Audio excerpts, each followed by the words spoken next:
जी कतुनको दे वक्त ما سره ډیپټي کمشنر ډیر اسماعیل خان منصور پټک صاحب موجود دی. دوی نه تپوس کوو چې نن کم پولینګ روان دی د حوالې سره دوی څه ویل غواړي انتظامات حوالې سره او د پولینګ حوالې سره نو څه به ویلل غواړئ؟ بسم الله الرحمن الرحیم. ټول نه پهله خو ستاسو د میډیا ملګرو شکریا چې کله هم داسې څه ایونټ راځي په کې ستاسو ډېر پروएکټیو رول وي نو زه ستاسو د کیمرې په خواست باندې ستاسو ډېر زیاته شکریا ادا کوم. تاسو ته پته ده چې په ټول ملک کې چې څنګه ځینې الیکشن روان دی NA44 ډسټرکټ د خان کې هم روان دی. الحمدلله چې دلته کې موږ سره 358 پورې پولینګ سټیشن دي. په هغې کې پرون موږ خپل سامان لیږلی او نن انشاءالله په ټایم باندې خپل ټول پولینګ پروسس سټارټ دی. اوسه پورې موږ ما او DPO صاحب چې څومره په دې کنټرول روم کې څومره مو وزټس وکړل نو الحمدلله چېرته نه هم داسې څه ایونټ یا انسیډنټ نه دی رپورټ شوی.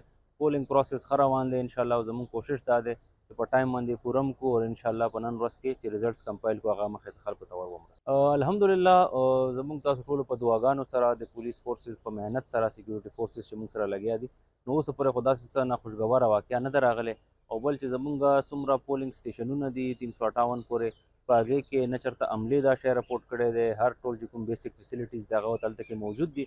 خلک هم را روان دي خپل ووټ رایټ ایکسرسایز کوي نو اوسه پورې الحمدلله موږ ډېر زیات مطمئن یو الله دې کړي چې اخر سر ته هم په خیره ورسي. جی د دوی وینا ده چې اوس پورې څه داسې قسمه خوشګواره واقع مخې ته نه ده راغلی او الله دې وکړي چې دا نن ورځ چې کوم د په خیر خیریت سره تېره شي.